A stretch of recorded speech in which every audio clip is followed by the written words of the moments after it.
to our partners at the state. Department of Public Safety's tragically lost 2 members last night in a helicopter crash up in northern Arizona. So if you would keep them in your prayers, Colonel Glover and his team, I'm sure, would greatly appreciate it. Along the same lines, I think you all saw last night, I'm trying to speak up, not yell. Apparently I talk soft. We saw last night the family. They just hurt. Understandably so.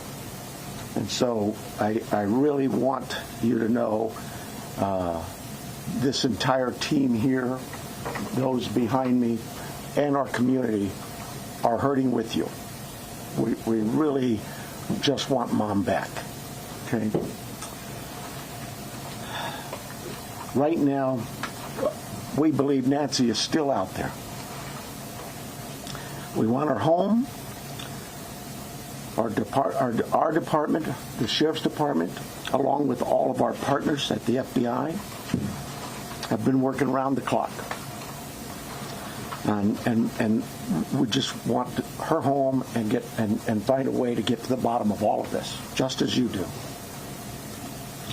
But I have other partners out there who have stepped up, and you've probably noticed them in the last few days, if not the last few hours, and you're going to see more of that. Well, I made a decision to contact our PCRIT team, and those of you not local, that's our Pima Regional Critical Incident Team. It's made up of law enforcement officers from this entire valley. Pasquayaki Police Department, Tucson Police Department, Marana Police Department, Oro Valley Police Department, Pima College Police Department, Tucson International Police Department, Sarita Police Department. There's so many of them, and they are going to help us tremendously. And that's really done because we have so much in front of us still, and we're hoping that, I know the FBI has committed a very large number of men and women to partner with us, work side by side with us. We go do an interview, they're going to be there with us. We're going to go look at some evidence or process evidence, they're going to be right there with us. We're sharing every piece of information, all the data we can to get this thing solved. And it's important that my partners in law enforcement know and understand their roles, because it is a very large, complex investigation with a lot of moving parts. And we're at that phase now where sometimes we're waiting, right? We're waiting for analysis. We're waiting for lab reports.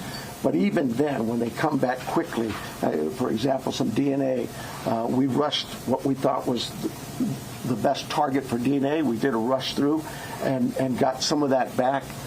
The results were minimal. I think you all know of the blood on the porch. That was one we did. It came back to Nancy. That's what we know. But there's still more items that have been submitted. We just haven't got them back yet. But in the meantime, we're not just sitting on our haunches waiting. We do have a number of leads coming in, and that's why we brought in the FBI for one, but PCRIT as well, to be able to get out there and handle these leads as they come in as quickly and as expeditiously as we can. And every single lead is looked at, every one of them. And so we're gearing up. You probably have some questions about what you've seen in the last couple of days. I'll gladly answer those at that time. But it really is about getting our partners out there. To be fair, when we went to that scene the first night, Saturday night, it was just us. Since then, the FBI and others have asked, can we go and see it as well? And that's what you've been seeing. But it is a very important case to not just me and my team, but this entire community, all of our law enforcement partners. Suspects. I know there's been a lot out there about suspects, and I want to be very clear. At this time, we have not identified a suspect or a person of interest in this case. We are working our best to do that. But to be clear, we have nobody of interest or any suspects that you would consider a prime suspect. We're just not there. We're not there yet. The timeline, I think we've got it on the board, do we not? This is a timeline that we have been able to develop with some of the things that we've had processed. Various pieces of electronics that we've gathered. And you look at some of this, and I know you're going to say, well, why did it take you so long to get this to us, Sheriff? Well, because one thing, it's got to go out and be processed at different lab sites. And sometimes that stuff comes back to us, and like you, we have questions. And we say, wait a minute, what is this about? What about this? Could it be that? And so it's sent back, or it's sent somewhere else. So, and that's happening with all of the things we see, that process, that review, and that questioning of, all right, what is it we're looking at? So I'll go over it with you. You can see it on the board there, but at about 5:32 p.m., these are approximate times. 5:32 p.m., Nancy travels to her local family's home for dinner and playing games with the family. Just visiting. At 9:48 p.m., which is very consistent to what we were told by the family, that Nancy was dropped off at home, and we know that because we have a garage door open at approximately, I can't stress that enough, at approximately 9:48 p.m. At 9:50 p.m., that garage door closes. It is that time we assume that Nancy's home and probably going to bed. Sunday morning, early morning at 1:47 a.m., the doorbell camera disconnects. At 2:12 a.m., software detects a person on a camera, but there's no video available. They had no subscription, and therefore it would rewrite itself. It just kind of loops, right, and covers up. That's what our analysis teams have told us. We're not done with that. We'll do all we can, but that's what it says. So it detects a person on camera. Could that be an animal? I imagine that's possible. We don't know that. We just have no video. But we're not giving up on that. 2:28. Nancy's pacemaker app shows that it was a disconnect from the phone. And at 11:56 a.m., the family checks on Nancy, discovers her missing, and at 12:03 p.m., 911 is called in to the Pima County Sheriff's Department. I believe it's about approximately 10 minutes later, 12 minutes later, our patrol teams arrive. They see the scene, and we start our response with our search and rescue teams and our detectives from homicide and various units. In fact, every unit here, I think somebody questioned, how come there's an ICAC member out here or this member? Everybody in our criminal investigations team is a part of this team and part of this investigative effort. I think with that, let me make sure.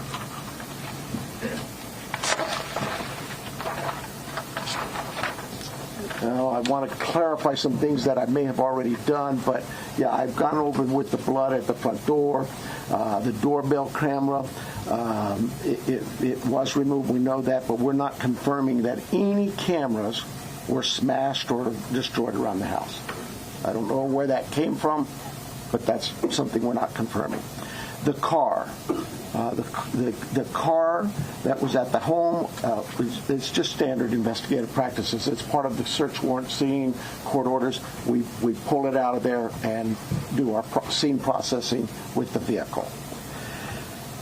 Uber. We did speak to a driver because Nancy, we learned, had been taken the Uber to the family residence, the daughter, for dinner. And we located that driver and spoke with them and got that information. You guys got this, I think, conducting follow-up.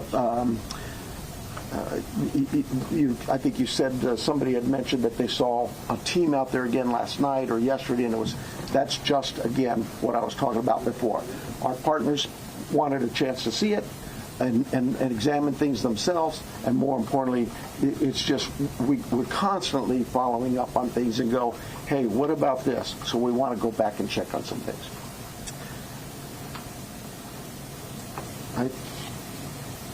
Here's the other thing. Someone had mentioned there was forced entry. I have no clue where that comes from. We have been very consistent. We are not discussing that at all, whether it's forced entry or not forced entry. That is something we're just not discussing. So I don't know where anybody got that information. I think I am about done with my piece of this. I'm going to bring up here Heath Yankee, and you know, John Edwards is the assistant agent in charge with the FBI here at the Tucson office. Heath Yankee is the special agent in charge for the state of Arizona out of Phoenix, and he will come up and speak.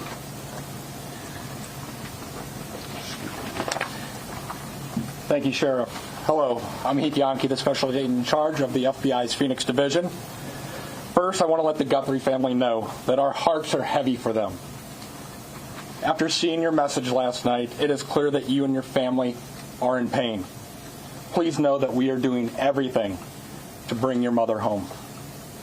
The FBI is now working this case jointly with the Pima County Sheriff's Department, and we're going to start today by announcing a $50,000 reward for information leading to the recovery of Nancy Guthrie and or the arrest and conviction of anyone involved in her disappearance, and this will be the missing persons with the reward that will be going out.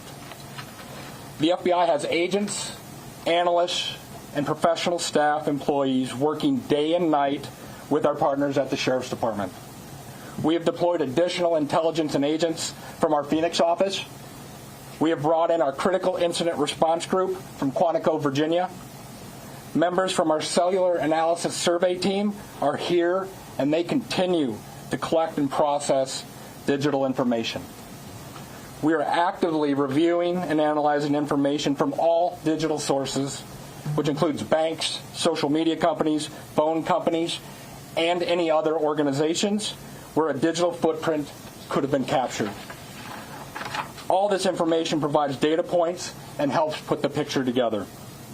And we will be in the community continuing to conduct a thorough investigation with our partners. You heard about us out there last night. We will be back out there today. I would ask the media, give our investigators the space to do their jobs while they're out there. Next, regarding the ransom letter. We are aware of a ransom letter that was sent to the local media and then to national outlets. As with every lead, we are taking it seriously. We are in communication with the family, and while we advise and recommend from a law enforcement perspective, any action taken on any ransom is ultimately decided by the family. Thank you to those in the community that have called in tips. For anyone out there that may have information, no matter how small you think it may be, please report it. You can do so by calling 1-800-CALL-FBI or online at tips.fbi.gov. My next message is to those imposters who are trying to take advantage and profit from this situation. We will investigate and ensure you are held accountable for your actions. We have made one arrest related to an imposter ransom demand, and a complaint will be presented to a magistrate judge later today. You will get more on that from the FBI and our U.S. Attorney's Office here in Arizona when it becomes available. To anyone that may be involved, do the right thing. This is an 84-year-old grandma. This is an 84-year-old grandma that needs vital medication for her well-being. You still have the time to do the right thing before this becomes a much worse scenario for you. Please return Nancy home. Thank you. All right, so you want to call them or you want me to call them? You can call them up. Okay, so the first person we're going to start with the list is going to be NBC National, Liz Price. Right here. Can you walk us through that timeline from when you believe, if you look at this here, from 147 to 228, what you think happened there, and what particular software would have detected somebody on camera? I don't. I know we know the software that was there, but I'm not. I'm sorry, I'm just not in the weeds. I know that. Think of your doorbell cameras. Somebody walks up. My wife's. If I walk up she gets an alert, and it's usually something like that. A person's detected. So to understand them involved, one, does that mean that it was about a 45-minute span that this suspect or suspects would have been on the property? And then also, does this essentially mean that you cooperated with the tech companies and you can officially say that no surveillance video is available from the home? We know that the tech company that we sent that camera off to, yes, they've said they've run out of ways to recover any video. Next person is going to be ABC News, Aaron Katursky. Yeah. I'm sorry, was what 45 minutes? Can we say it's about a 45-minute span that somebody would have been on the property then, from 147 to 228? Yeah, I think those times speak for themselves, and it is about, like I say, those are approximates, so yes. I'm sorry, who was next, did Aaron you say? Katursky, ABC News. Hi, Sheriff. Thanks very much. Is there information that you are purposefully withholding because of the active investigation that might be leading you in a particular direction? You know, this is no different than any criminal investigation that we conduct here. Law enforcement has conducted investigations since 1865 here in Pima County. We're always mindful of what it is that's in front of us and what we should release and can release. There's legal guidelines that guide us, but there's also strategy too. So, I'll leave that for you to determine. Now that you are having such an injection of manpower from the Pima critical incident team and the FBI, would you slow to bring that in at the outset? Should all of these resources been brought to bear sooner? I guess that, it's Monday morning quarterbacking. I do it all the time, so you have the opportunity to do it for me. I'll take that hit. CBS News, Jonathan Vigliotti. Sheriff, over here, has there been any proof of life, and has there been any sign of life?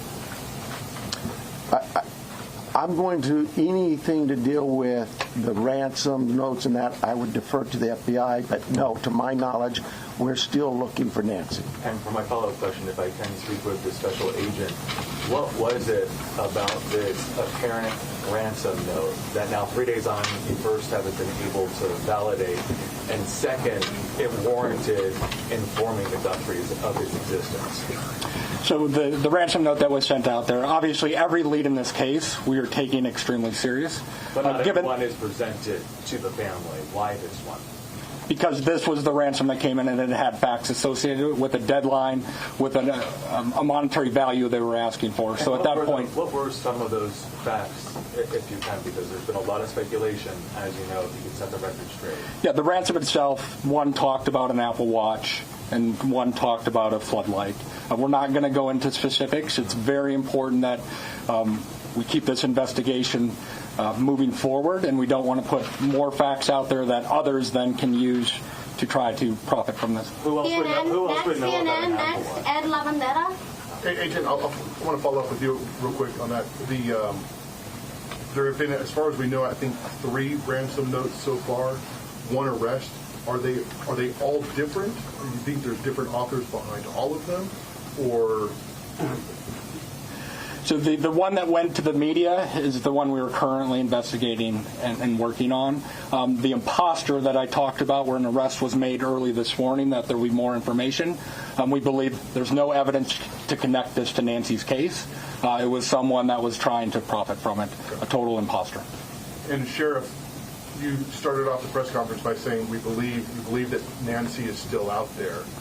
Do you have reason to believe that she's still out there alive, or are you fearful of the worst case scenario here, that she won't be found alive? Well, I'm certainly fearful of that.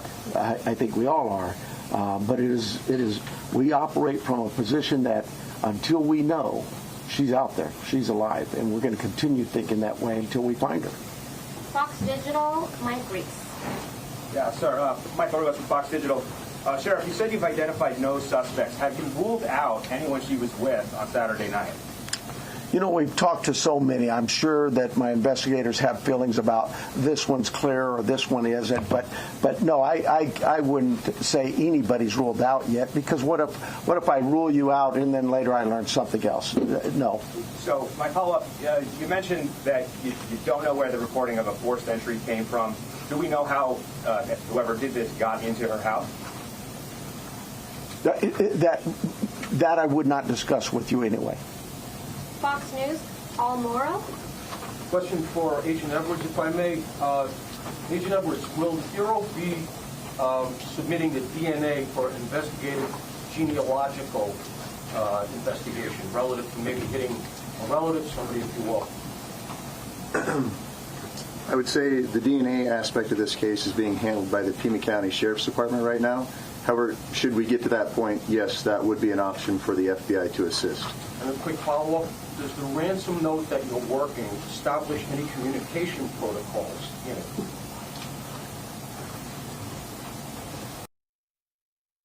It's important that if someone has Nancy and is demanding the ransom, that there is communication with the family.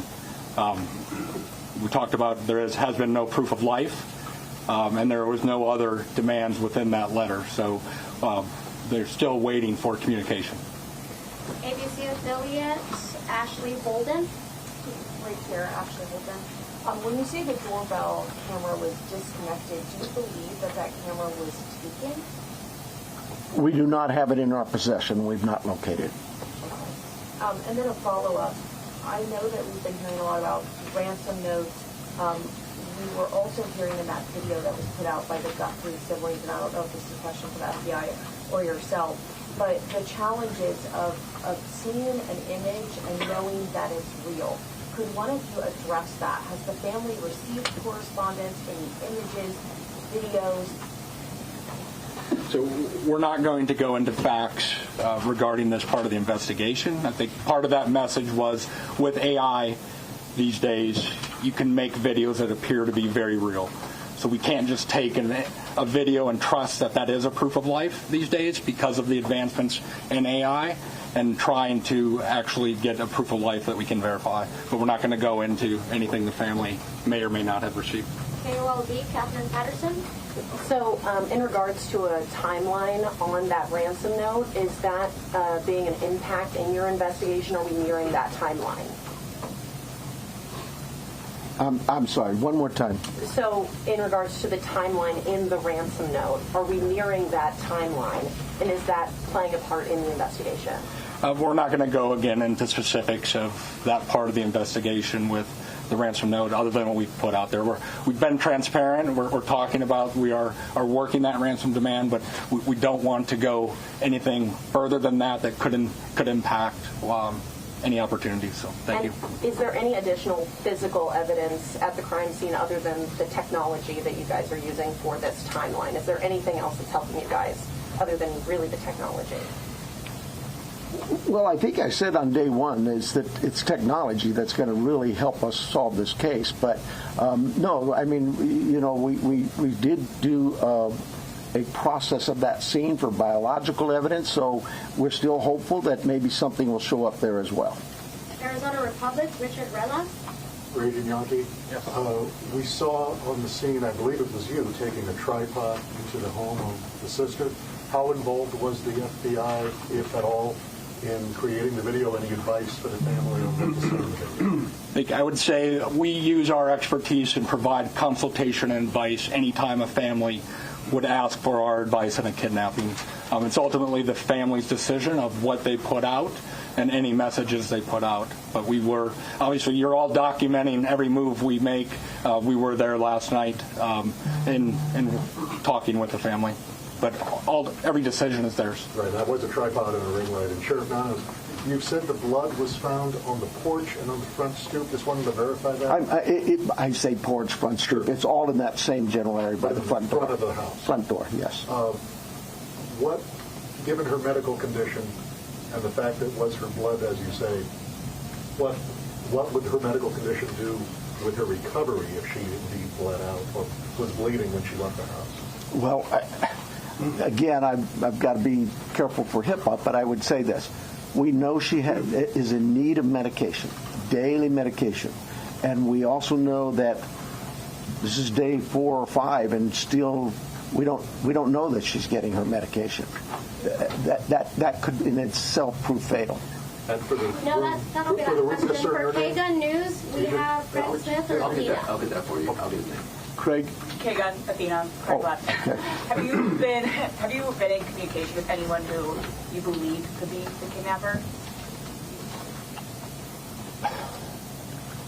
You know, it goes back to what we talked about.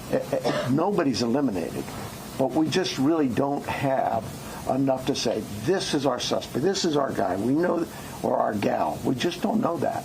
And it's really kind of reckless to report that someone is a suspect when they could very well be a victim. It just, I bring to you, to the media, I plead with you to be careful of what it is we put out there, because we don't have anybody here listed as a suspect, and you could actually be doing some damage to the case, but you can do some damage to that individual too. Social media is kind of an ugly world sometimes. And how far out have you expanded your search, you say? You know, I would tell you this. Look, nothing's off the table. If we get a lead that there's somebody, hey, you've got this over here or over here, we're going. And that will expand and expand and expand. I think the FBI, with their billboards, they're now planning to put those up at every state around here, at all of our neighboring states. So, we use you, the national media, the FBI with their national outreach, to affect that for us. But as far as the actual investigation, naturally the scene is the primary, and we just keep spreading it out as we get more and more leads. Court TV, Cody Thomas. Hi there, Sheriff. Actually, my question is for Agent Yonke. You know, we saw Savannah Guthrie and her sibling family put out that video last night on Instagram addressing, the tragedy that this is, but also addressing the ransom letter saying they're ready to talk. My question is, did the FBI or any other agency help them craft that message to put out on social media? Like I said to the previous question, we have an expertise when it comes to kidnappings.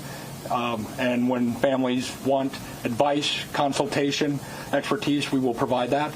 But the ultimate decisions on what they say and how they put that out rests with the family itself.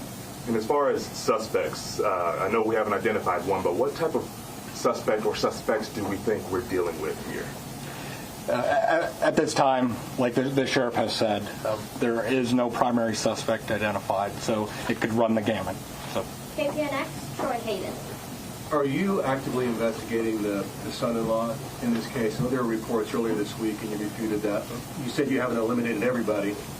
Have you eliminated him or come close to it, or are you actively looking at him? We're actively looking at everybody we come across in this case. Everybody.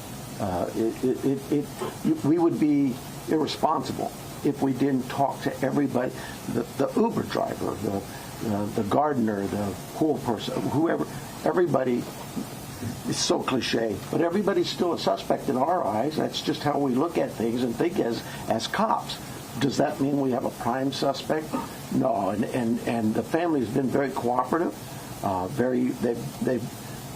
They've done everything we've asked of them, and we want that relationship to continue. And sometimes people can be mean out there, and that can really harm us and harm our efforts. Did you find blood anywhere else in the home besides the porch? The only DNA evidence we've got back is on the porch. We prioritize things and we rush things, and those items we put out to a lab to rush it. And even then, it's 2, 3, 4 days. The other items could take 10 days, 20 days, but we saw the importance of that blood.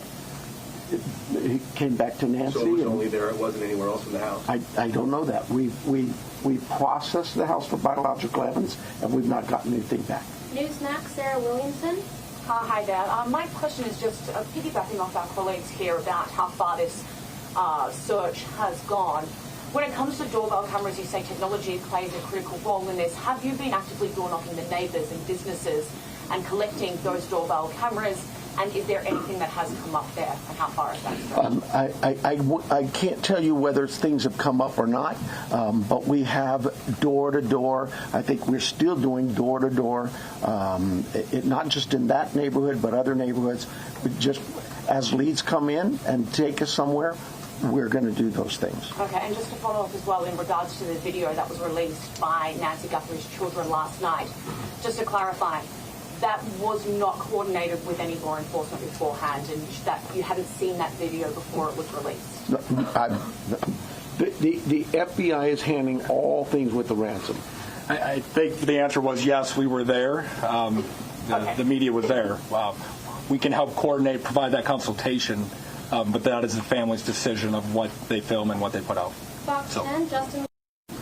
Agent Yonke, this one's for you. Following up on that video that was released yesterday, you said, ultimately any further action is decided on by the family. Since then, have they expressed any more interest in more efforts to try and get in contact? Who is behind the ransom letter? And do you have a crisis or any sort of hostage negotiator with your team for that type of situation if it moves forward? So the two parts of that question I think it's pretty clear. The family wants to be contacted. They know time is of the essence. And if those that may have Nancy are watching this, the family is ready to talk, get proof of life, because there has been no contact after that ransom note went to the media. For your second question, yes, we have crisis negotiators. That is part of our team here locally, along with the personnel we brought in from Quantico, and they will be part of it. But we're not going to go beyond that of any specifics. Sheriff Nanos, taking down the crime scene perimeter after Monday's investigation and really opening access to that property to everyone else, was that something you would do differently looking back, knowing that federal authorities also conducted a search yesterday? Would you have kept that perimeter up, knowing that? Monday morning quarterback, I probably would have, but I'll say this. We processed the scene. We got what we thought was complete. My team did that. I have to have all the faith and trust in their abilities and their skills, and I think they went through that pretty well. But because another agency now steps in and wants to assist, we're just like with you, we're an open book. Absolutely. How can we help? One of the things people don't see, I heard your question about, and we left and then others could walk up. When we process a scene and we're done, we return that scene to in this case, the homeowners, the family. And we don't just go march back in there. We call the family again and get permissions to go back to the home. So, yeah, there's... Again, Monday morning quarterback, absolutely. I probably could have held off on that. We knew that the FBI, we've worked with them before in a lot of cases, and we felt like they could be of help in this with particularly the forensic analysis we use in a number of things.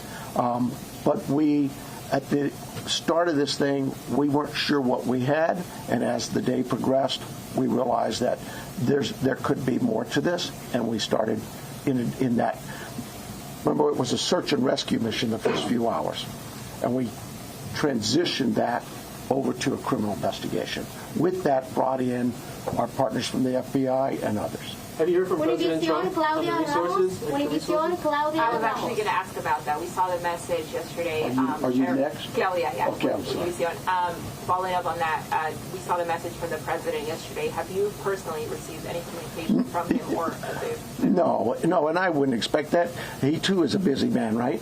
And I would say this. We thank him for him opening up his entire law enforcement team was put out yesterday, and we know, I know my local reporters here know. We've always worked well with all of our partners in law enforcement. Maybe it's something unique to southern Arizona and the rest of the country doesn't see that, but this isn't new for us.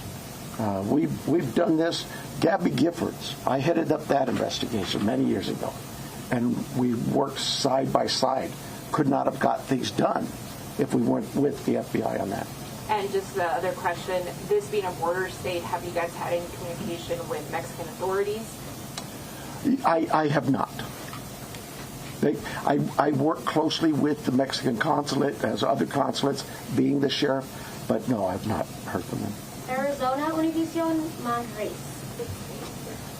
Hi, Sheriff. My question is, do you know, it's a two-part question, do you know what medication Nancy uses? And have you checked the local pharmacies and pharmacies around the state where they bought her state this medication to keep her alive, keep her healthy, while we still work for her? So we do know what medications, and we have contacted pharmacies. Probably need to go back to just make sure that they didn't. Maybe we contacted them early on. I know that night, Sunday night. Yeah, Saturday night, Sunday morning, I know we were doing all the hospital checks, and that check was continuous every hour, going back out. And physically in person, deputies were going to each local area hospital and asking them to check their logs.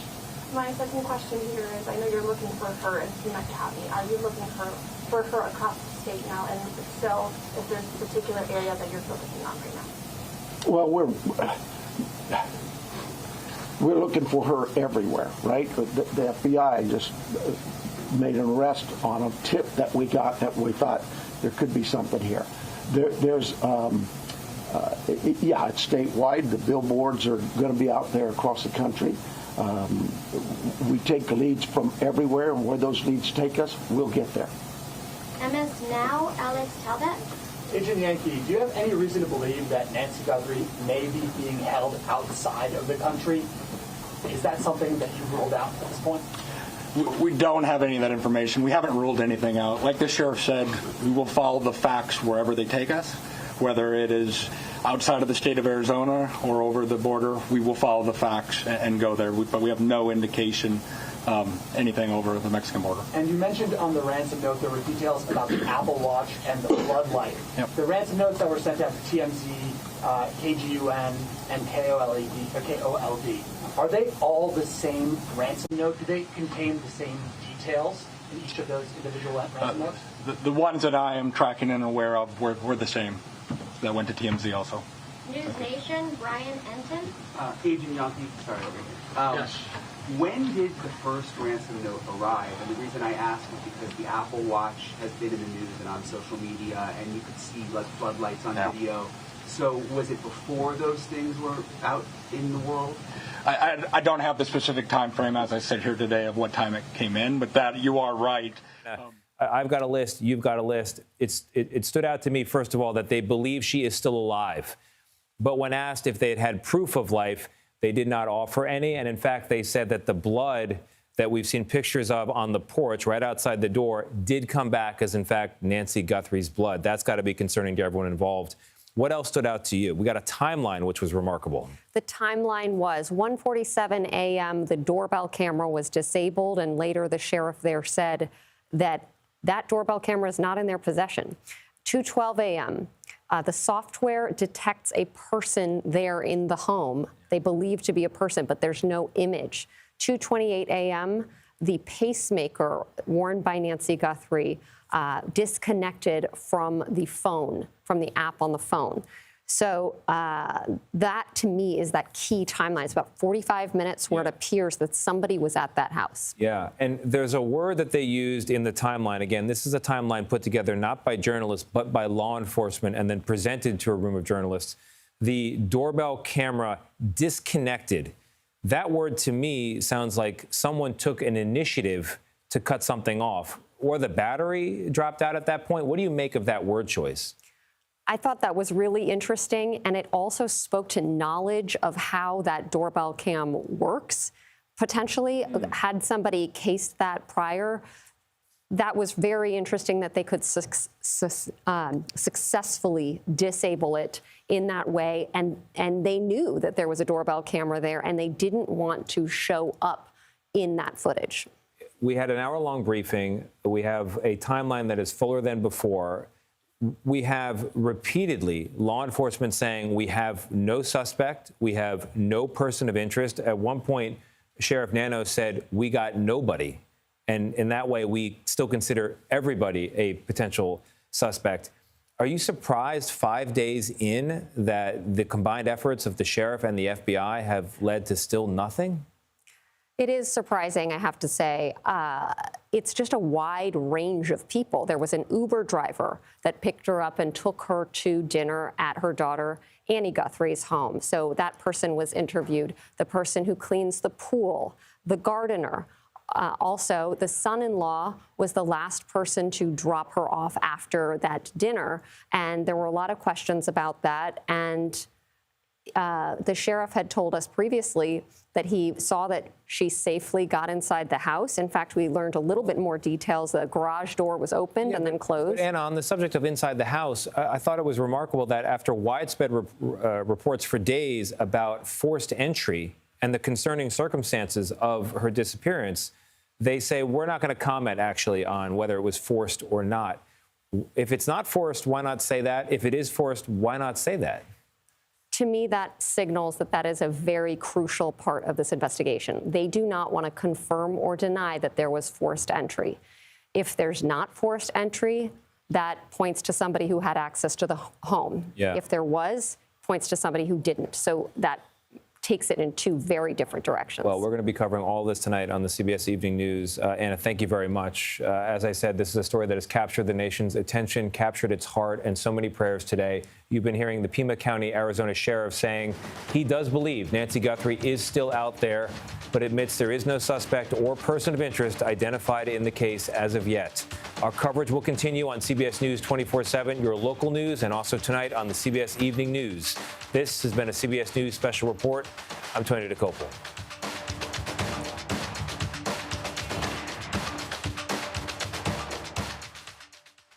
Hi, everyone. Thanks for joining us here on CBS News 24/7. Let's go back to this press conference in Tucson.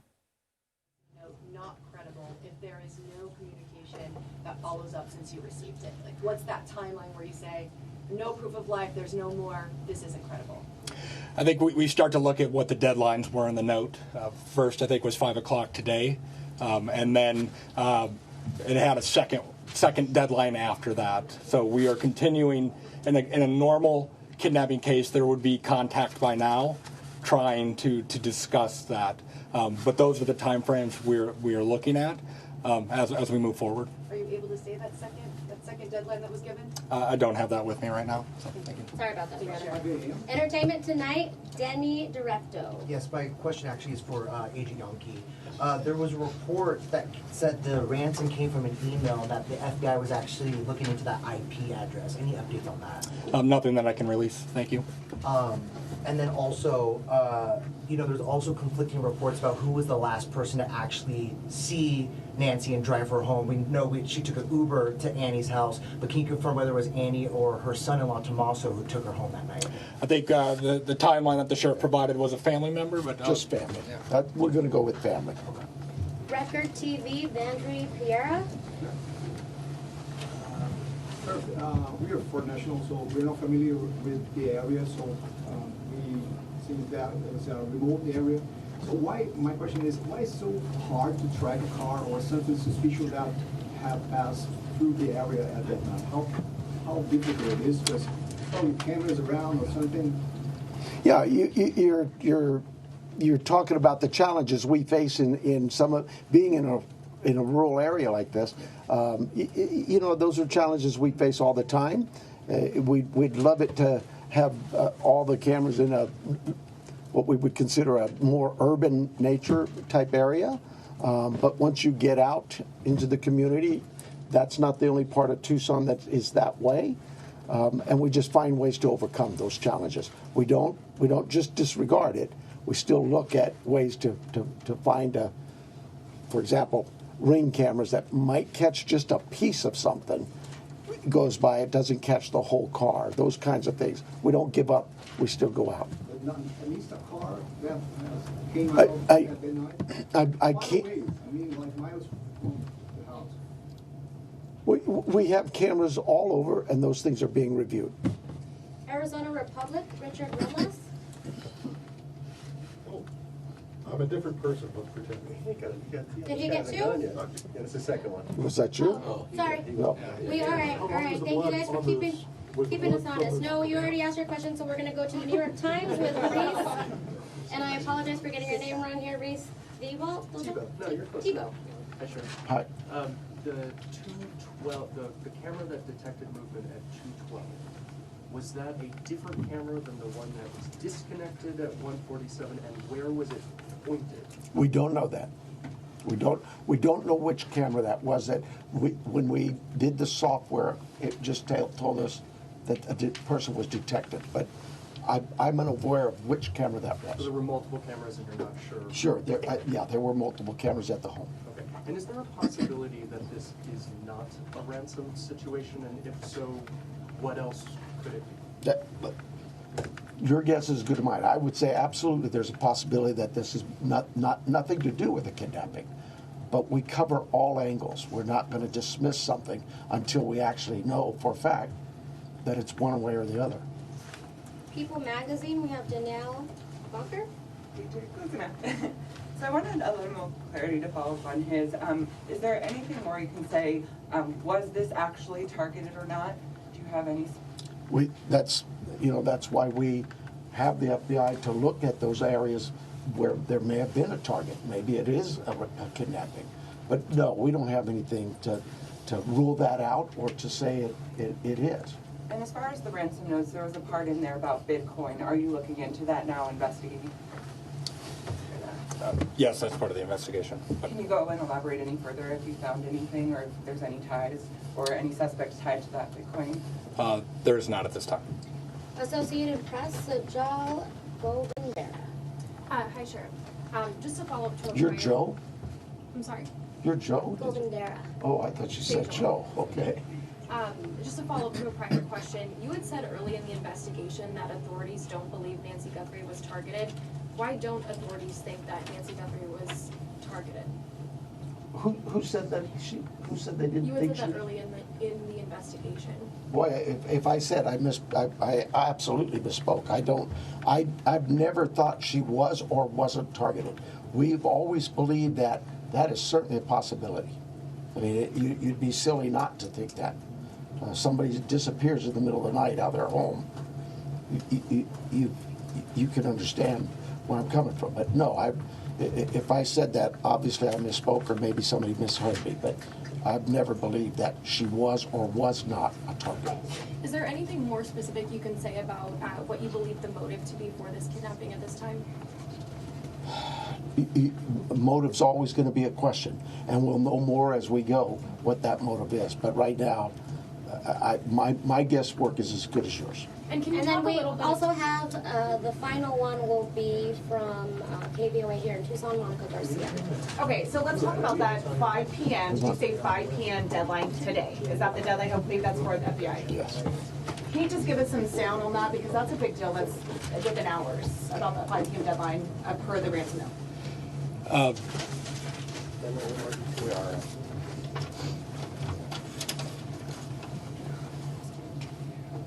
And then what's supposed to happen after that?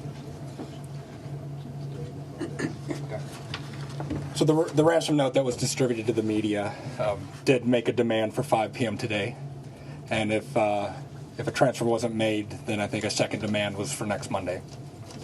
We're not going to go beyond that, but that was the ransom note the media received. Did it indicate what would happen if they didn't meet that ransom? Did they? We're not going to go into those specifics. Thank you. 5 p.m. Eastern, I'm sorry, I know it's not Arizona. It's 5 p.m. I don't.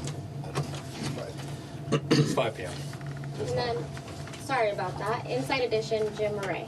Special Agent Yonke, given the fact that the FBI participated in the creation of this family video, does that suggest your belief that the author or authors of that ransom note, in fact, have Nancy Guthrie? Again, we're taking the ransom note serious, and we are following that part of the investigation.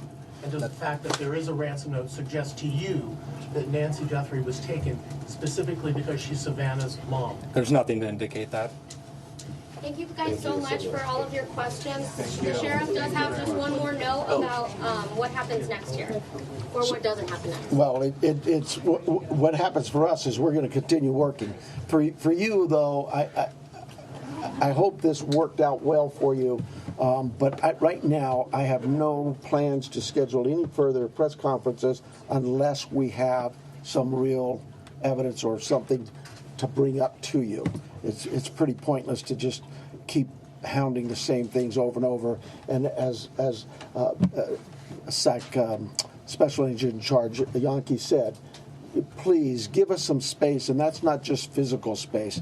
Give us some space, give my team some time, because these things do take time, and they are difficult. And everybody out there is really working hard. And mistakes are going to be made, and if I made them, mea culpa. It won't be the first mistake I've ever made, but more important than me is we want Nancy back. That's the key. Okay? So thank you very much, and thank you for your concern in this. Thank you, Nancy. Thank you, sir.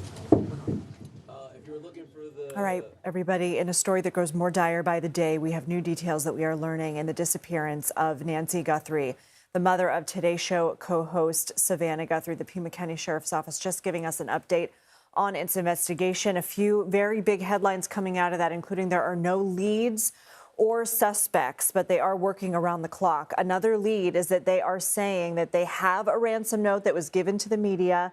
They are taking it seriously, and there was a deadline of today, 5 o'clock, for a monetary transfer, and that next deadline is Monday. And I have chills even saying that because this is so unfathomable. I know for everybody, this is such a terrible, terrible story. Terrible thing that is happening there in Tucson. The sheriff did say we believe Nancy is out there, and he also confirmed that blood that was found near the front door of her home at Catalina Foothills did come back as belonging to her, to Nancy. Let's go ahead and show you a timeline here, hour by hour, of the events that led up to her disappearance. So Saturday night, 5:32 p.m., Nancy goes to one of her daughter's homes for dinner and games. 9:45 p.m., she goes home. The garage opens at 9:48 and closes at 9:50. Presumably, Nancy is inside getting ready for bed. 1:47 a.m., the doorbell camera disconnects. 2:12 a.m., software detects a person on that camera, but no video is available because there was no subscription. It just rewrites itself. We're going to ask Anna a little bit more about that in a minute, Anna Schechter. 2:28 a.m., the Pacemaker app shows a disconnection from her phone. At 11:56 that Sunday, the family checks on Nancy because, remember, someone from church had said she didn't show up. They discover she's missing, and just within minutes, 12:03 p.m., 911 is called. Within minutes of that, we have authorities arriving at the home, including canines, etc. We know that authorities have been calling pharmacies. They've been showing up to hospitals. And we also know that that ransom note that officials are taking very seriously included information about an Apple Watch and a floodlight at the home. As I mentioned, included a monetary demand and that deadline. Let's go ahead and go now to CBS News reporter Andres Gutierrez following the latest for us from Tucson. Quite a bit of information there, including details of one of the ransom notes. What can you tell us? Yeah, the other headline out here is that now the FBI is offering a $50,000 reward leading to any information on Nancy's return or an arrest to whoever ended up doing this to her. You did the fine job there on going over the timeline. They have also pointed out that because she didn't have any subscription, they have reached out to the owner of the camera company, and that company has essentially told them that they have run out of ways to recover video. So at this point, we may never get video from the property of Nancy Guthrie, but they have been able to piece this timeline using other information, other data points. We were talking about the banks, the social media companies that they've been reaching out to, as well as phone companies. The FBI bringing in additional resources to help out in this investigation. The Pima County Sheriff also launching their critical response team in the region to help them with this. As you pointed out, the blood that was found outside there at the porch, now lab results have come back, and they confirmed that that is of Nancy's. They also did talk about how that doorbell camera was disconnected. I know Anna's going to get into that, into why that particular wording mattered in this. Overall, they've also said that besides the 3 ransom notes, the two that the local television stations here in Tucson got and the one that TMZ got. There's been another one that came about, but that one was someone trying to take advantage of this whole situation. An imposter. An arrest was made regarding that letter today, and they warned folks out there not to do that. But at this point, they are still saying the key point also that you mentioned right off the top, it came there at the end of this news conference about there being this alleged ransom note that Savannah Guthrie obviously is taking seriously, that there is this deadline of a transfer set to happen at 5 o'clock today.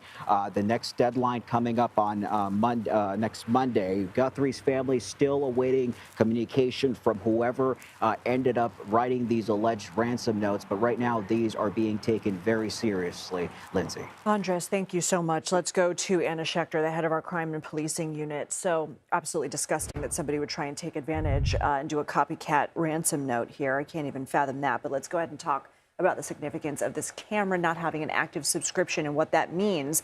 They've sent out the information to the companies saying, please give us something. That's right. And this has been a real core frustration to the investigators because they had cameras that didn't show anything. And now on that doorbell camera, that's a different situation. That appears to be somebody who knows that this could be incriminating, who disconnects it. It sounded to me like the sheriff said, we are not in possession of that doorbell camera. So it was disconnected and taken away from the scene. That's my read of what the sheriff said. So without that physical camera, is there no way to extract the information from it? They are trying. They are out to these tech companies. We've already heard back Google, which makes Nest. They are supporting law enforcement. We don't know if that doorbell camera was Nest or Ring or some other company, but they are certainly engaging with those tech companies, and they're in a waiting kind of pattern right now. They're waiting for evidence to come back. They're waiting to hear back from tech companies. They're waiting on DNA. They did get back the DNA, as you said, that did match back to Nancy Guthrie, the blood on that front stoop there. So, but there's a lot of other evidence, I imagine. They're looking for DNA. They're looking for fingerprints. There's a lot more that we're hoping is going to be a good clue. Why give information on the specific details that were in this ransom note that they're taking seriously, from the Apple Watch to the floodlight at the home to the monetary demand to the deadline? Why give everybody that information? Well, generally, the FBI wants to keep that quiet while a negotiation is ongoing. They want everything to be happening away from cameras so the public doesn't know. That's a very complex, tricky negotiation. The problem with this situation is after that initial email was sent to the local TV stations and to TMZ, the FBI responded to that email and never got anything back. So at this point, I think they just said, okay, we've got nothing to lose. No contact. No contact. Let's put the family video out. We can hold the press conference. And there were so many questions about it. It almost seemed like over time they were revealing more as they were asked more and more questions about it, because it is such a key part of this story. And you had mentioned this morning that on CBS this morning that the FBI would have been involved in the making of that heart-wrenching video that the siblings put out last night. And they didn't confirm that, but didn't deny it. Basically, the FBI person that we heard there saying, of course, we were with them last night, but anything they do is their decision. It's their decision, and that is for liability. They want to, protect themselves and say this is the family's choice. However, they did allude to the fact that they provide their expertise and guidance, and then the family chooses what to do, how to word it, how to put it out. They were there. They helped the family film it, and they were there at the family's home when it was posted last evening. It was a little bit after 8 p.m. Eastern time, 6 p.m. local time there in Tucson. Okay, Anna, you are going to stick around. We are going to go to a quick break, but we are going to have much more coverage on the other side, so stay with us. You're watching CBS News 24/7.